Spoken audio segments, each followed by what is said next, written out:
right, how we doing, everybody?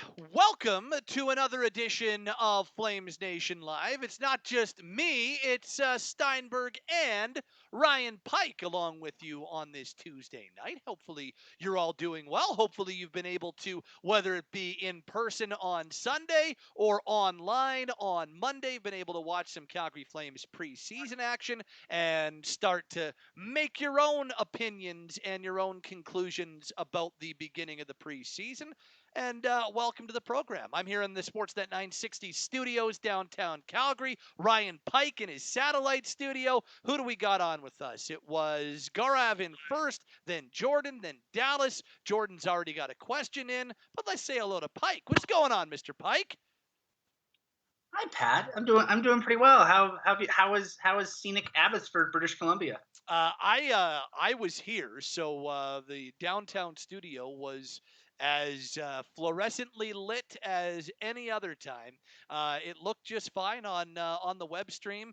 After they got some of the audio issues worked out, it was even better. But yeah, I enjoyed preseason game number 1 with fans in the building on Sunday, and I enjoyed watching yesterday's from afar. It was pretty cool to see people back at the Scotiabank Saddledome on Sunday night, wasn't it?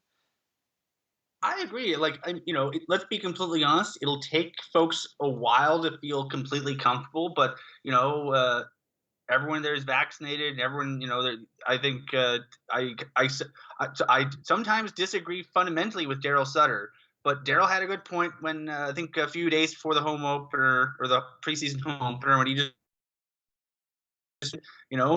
if you're requiring everybody to be vaccinated when they're not eating or drinking, there's not much more you can do if you want to have people in the building. So anyone who's thinking about coming down Wednesday, it's the building was about half full for I think it was the number in the NHL official report is about 14,000. I'm thinking that was tickets distributed because the lower bowl when filled completely is about 7,300, and it was nowhere. You would have barely fill the lower bowl if you crammed everybody into the empty seats. And thankfully, they didn't do that. Everyone's nicely spaced out. So I can't imagine that a Wednesday night game against Seattle will be a particularly hot ticket. There's a chance Mark Jordano might play in a preseason game in Calgary, but I don't think they're probably going to hold off on him. So if you're on the fence about going and you want to dip your toe in the pool, so to speak, when tomorrow might be a good day to sort of try see that feel, eventually we'll be on the other. So, do it feels right. That's really all we can say for you. I was at that game. It was pretty neat. It was kind of neat to see everybody. So, the score was not pretty, but it was seeing that many people in that space and everyone having a good time was pretty. Would have been nice if they could have cheered for a goal, but it was preseason game number 1.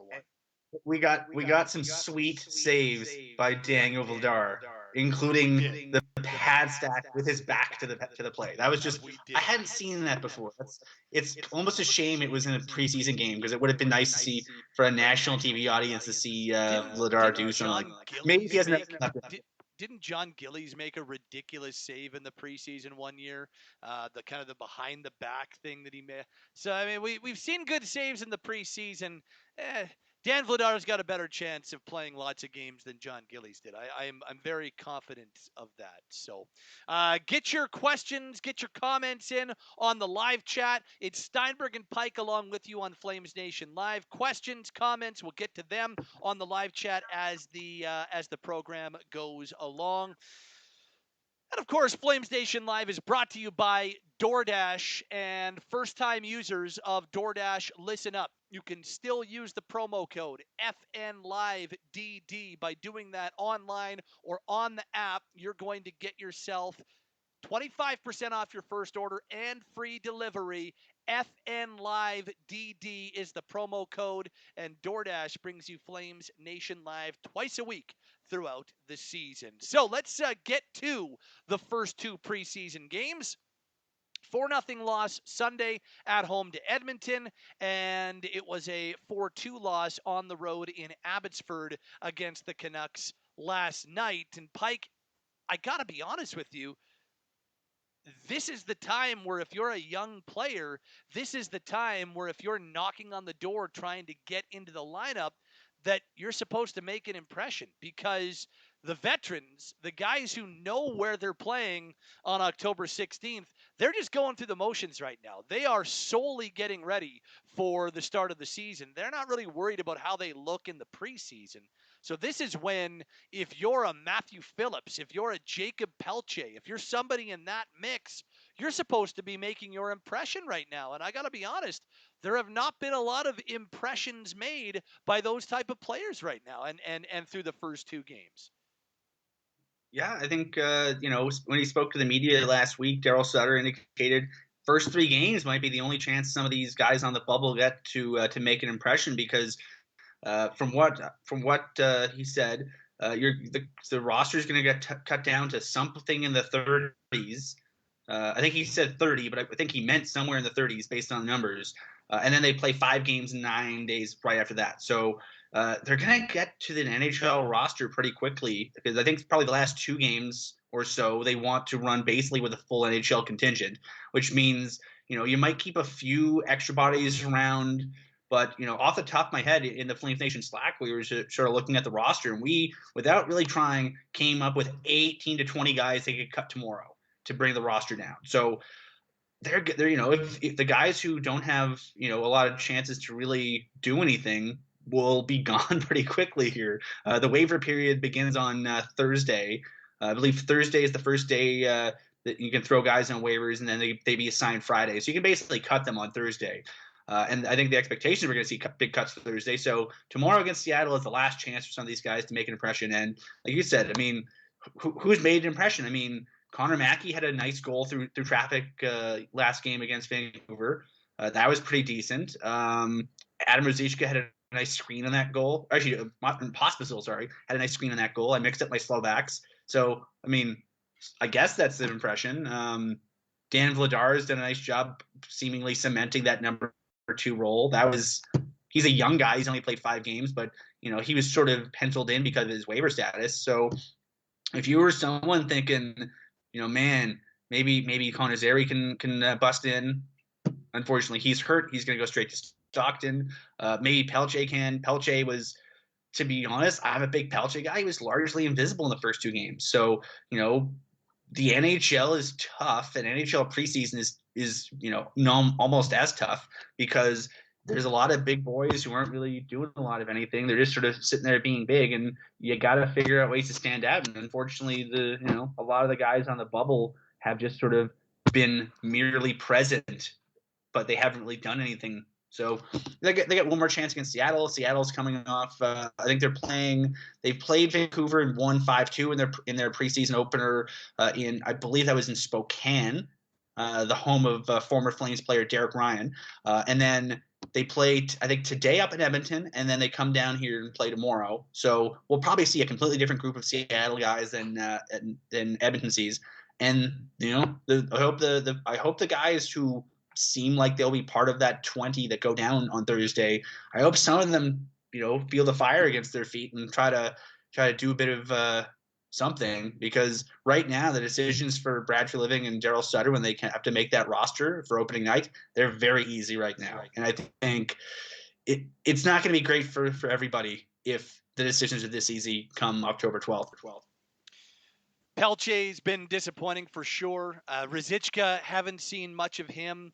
Matthew Phillips has been, after getting into that game 56 last year, it's been pretty underwhelming. The one guy I would point out, I liked Shillington in the game against Vancouver. I liked Mackey in the game against Vancouver. I didn't love him in the game against Edmonton. But Glenn Godden is the one guy who has been very steady. He's been well positioned, nothing spectacular, but that's kind of what Glenn Godden's game is: steady, smart, effective, and I think that he's got a chance of being in the mix to be one of the forwards to start the season. He's been the best of the guys so far that you could consider being on the bubble for this Calgary Flames team. That's the one thing that I would tag in that regard. This portion of Flames Nation Live brought to you by our friends at Deuce Vodka, available wherever fine spirits are sold. And if your local liquor store does not carry Deuce Vodka in Alberta, make sure they bring it in. This portion of Flamesnation Live brought to you by our friends at Deuce Vodka. Let's get to some of the questions on the live chat, starting with Jordan. What's your honest opinion on the Flames' potential this year? If it goes bad, I feel like it'll be bad for a while, more than one season. This being with Johnny needing a contract as well as Tkachuk. If it goes well, then awesome. For the first time in a while, I don't have a real good feel, Pike, as to how this year is going to go. I understand that the division is not very good, so that keeps the door open for them. But on the one hand, I look at the roster and say it's not all that different from the 18-19 year where they had 105 points. On the other hand, it's not all that different from the roster last year that was awful. So it's I don't know. It's not a great division. I think they'll be if I were to have to be pushed up against a wall and I've got to give you a prediction or a handicap or a feel, I think they'll be competitive. I think they'll be in the mix in the Pacific Division, in the middle of this Pacific Division. That's kind of how I'm feeling right now about this group. It feels like a kind of team that when we sit down and we're doing this at the end of April, if we're getting ready for the playoff hockey first week of May, I'll be back on like a week of games where the Flames managed to, to win with 3 games, or we'll be talking about and we'll do the exact opposite where a bad week will sink them. There's no outside of that and outside of maybe San Jose, there's teams in this division. So you can convince yourself really easily that they have a chance. But the problem is when everyone has a chance, the margin is almost nothing because you can fall very easily. So we're gonna have to see because who knows? It's going to be fascinating, but it's also going to be infuriating at times because they're going to have a bad weekend and fall completely out of it, and people will panic. And then they'll have a good weekend, and then they'll be in like second place, and people will rejoice. And there'll be a lot of those wild swings in terms of the team and in terms of probably the emotions of those who follow the team. What else we got here on the live chat? Alan asks, do you think Phillips will ever make this team? I'm not feeling good about it to start this year. I have not been enamored, and I'm sorry if Mike Gold is listening. I'm sorry. The biggest Matthew Phillips fan in the world. He just hasn't impressed me in these 2 preseason games, and this is the time, as we said, where you want to impress. So Phillips is one of those guys. A lot of people were excited about it. It was a great story when he made his debut at the end of last season, but so far, I can't sit here and tell you that he's been one of the guys jumping off the page. I think it's always gonna be tough for him, and I think that the challenge there is sort of what does success look like because he's a 6th-round pick who managed to play an NHL game. That's pretty impressive. Like you don't really expect 6th-round picks to do anything. So the fact that he's a really good AHL player and he managed to play a NHL game and not look terrible, that's a pretty big step for him. That's a pretty big step for any late-round pick. But it's going to be tough for him to come in and find a spot to stick in. And it's not just because there's so many guys at one ways, but even if you look at some of the guys in the organization right now, the Flames have Matt Coronado could be pushing for a job as early as next year, and he plays the right side. So does Phillips. I'm pretty sure the Flames will prioritize Matt Coronado getting into the lineup ahead of Matthew Phillips. All due respect to Matthew Phillips, but I don't think it's insulting to say that's the case.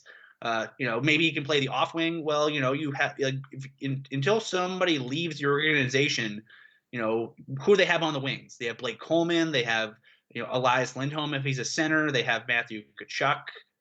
They got Gaudreau. They got Dubé. They got Mangiapane. They got Jacob Pelche. They got Connor Zary. Adam Ruzicka might have to push his way in as a winger because of all the veterans they have in. So it's going to be tough. It's going to be tough for him to find a way to cram him. So I to point out Andrew Montgomery's made it so I never doubt anybody who's a pick and who's not a big dude. There's only so many rooms in for guys who aren't 6'2", and I think the Flames right now. I think the Flames like the smaller guys they have in the lineup better than they like Phillips. And apologies. I know that Mr. Pike has been cutting in and out a little bit on some of the responses, just a little bit of a choppy connection. So apologies on that front. It'll correct itself, and it keeps on correcting itself. Here's one from Bernard who says, a lot has been said about prospects not shining in the first two games. What about the veterans, those on one-year deals? Have they been any better? Well, the only difference there is that Brad Richardson and Trevor Lewis and Tyler Pitlick and Michael Stone, they've already built up what they are. There's trust there from the coaching staff. Like it or not, a guy with no NHL experience, even on most other teams, has to do more than an NHL veteran to make the team. Has to go above and beyond to be able to beat out a veteran. That's why they're veterans. They know how to make NHL teams. They know how to keep getting themselves on opening day rosters. So the other thing is that veterans who know they're going to be on the opening day roster, Pike, they don't care so much about the preseason. It's not, they're not there to impress a coaching staff. They're there to get themselves ready and ramp themselves up the way they know how. So it's kind of a sliding scale, and you're not comparing apples to apples.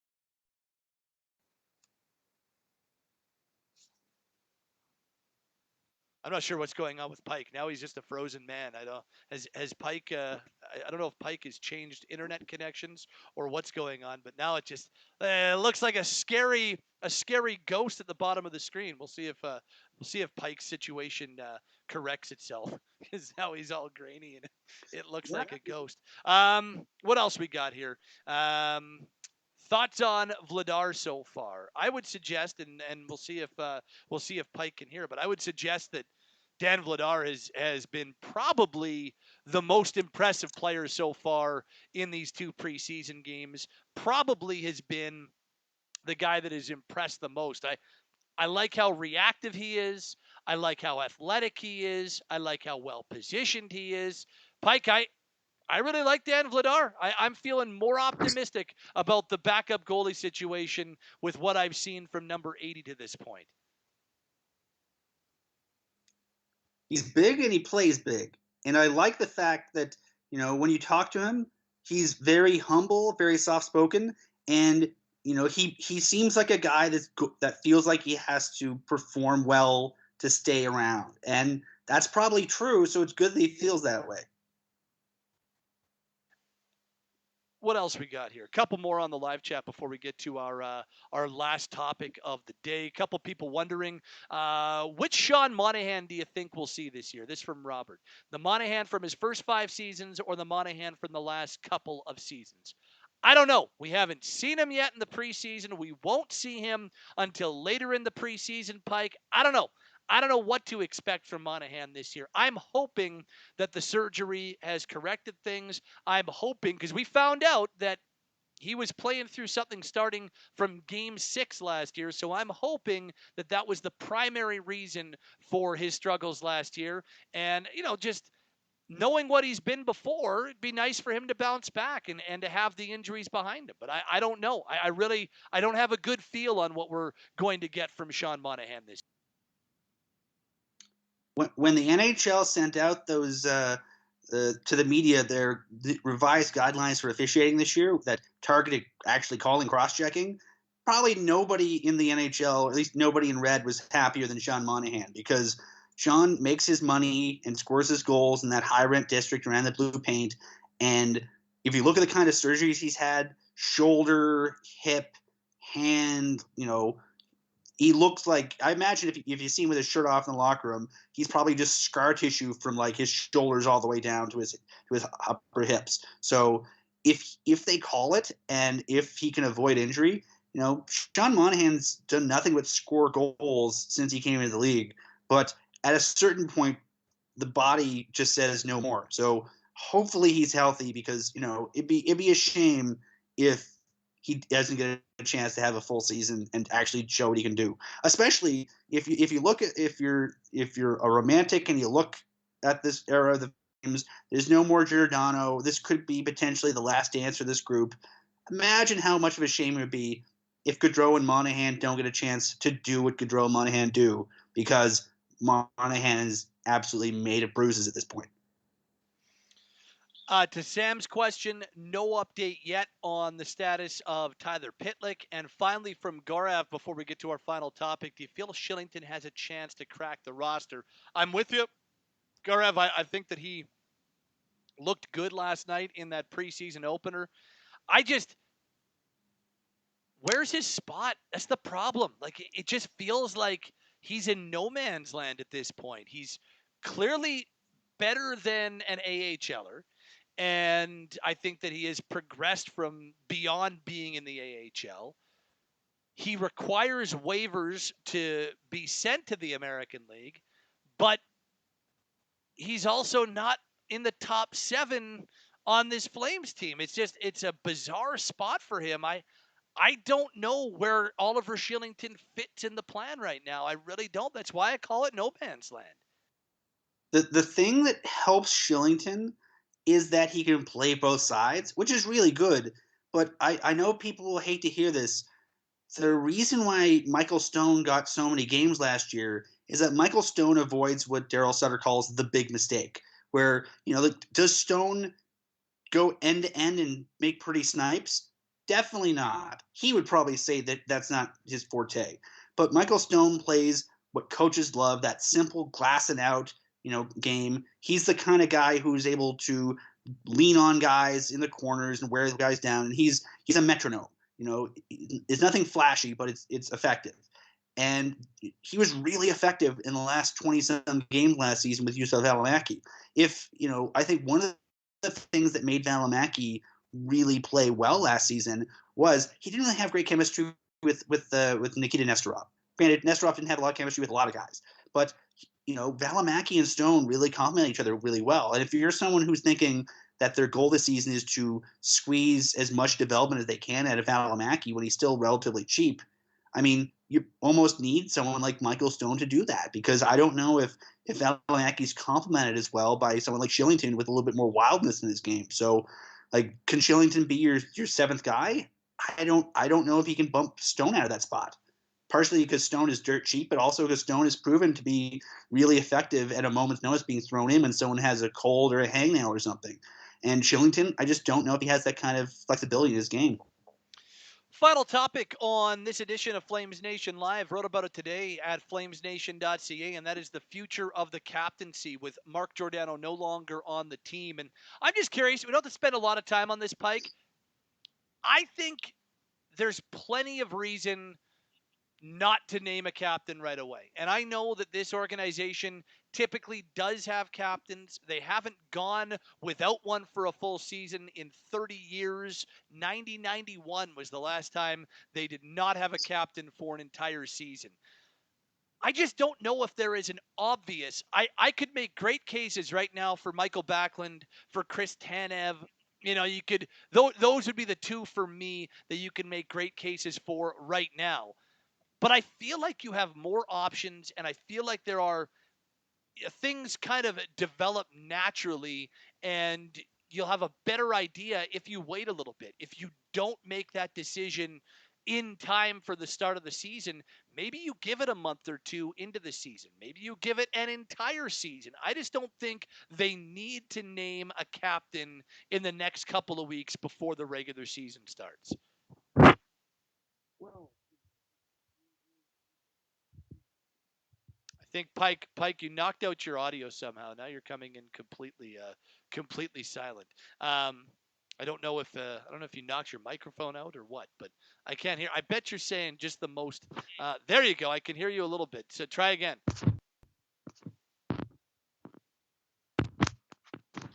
All I hear is microphone rustling. No, it's like you've knocked out your speakerphone or something like that. We're having a bad day. Try it again. Go now. I could hear you. Okay, good. Yeah. So you and I are both old guys, so we remember that 90-91 season. The thing is, so in 89-90, the Flames began their dismantling of that beautiful 80s dynasty, partially for economic reasons, partially because Cliff Fletcher didn't like the team mix. So they traded Brad McCrimmon in the summer of 1990 to Detroit.